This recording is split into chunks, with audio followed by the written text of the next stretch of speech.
Today, as we entered the city of David where it all began, we journeyed down to the very spot, the bedrock, where these 4 small areas or rooms were that have been uncovered. This is where Abraham and Melchizedek shared the oil and the wine at the altar, where there was an anointing of the presence of the high priest. We saw the wine press. We viewed the olive press. We viewed the altar.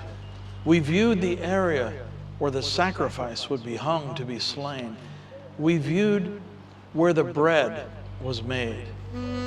So from the very bread, the bread of life, the manna from heaven, and the oil and the wine, we too were able to share communion on that special sacred site.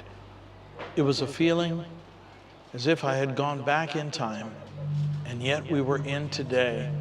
I could feel the very presence of God as we viewed these areas, even the holes that the sacrifice would be tied to, drilled through very carefully. The rock itself, and then the channel that had been cut where the blood from the sacrifice would flow. There was so much meaning. And to think that today, Yeshua, by his sacrificial blood, is sitting at the right hand of the Father, ever interceding as our high priest and soon coming King. It was an amazing experience here in the city of David, where it all began.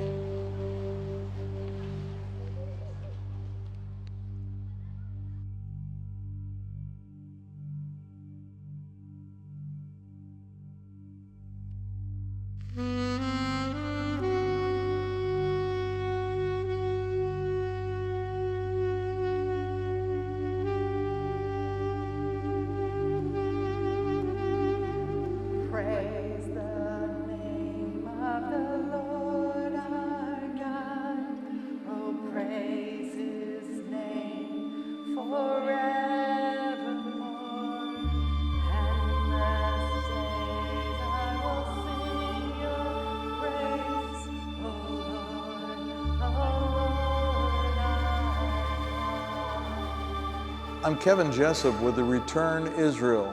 After we entered into the city of David with Jennifer and Ellie, we've now come into the cistern that Jeremiah was thrown into. We can see this in Jeremiah chapter 38, starting in verse 1, where Jeremiah was cast into the cistern for speaking a prophetic word of the coming destruction of Jerusalem. They came against him and threw him in this cistern. And King Zedekiah said, "Behold, he's in the hands, for the king can do nothing against you." So they took Jeremiah and cast him into the cistern of Malchiah, the king's son, which was in the court of the guard, letting Jeremiah down by ropes.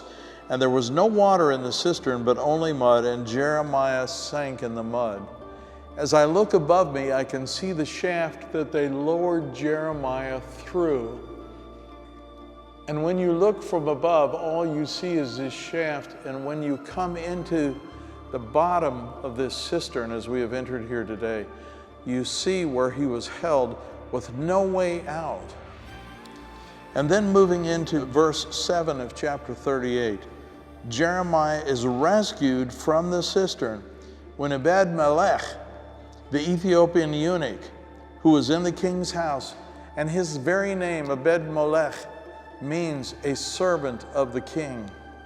It says he had heard that they had put Jeremiah into the cistern.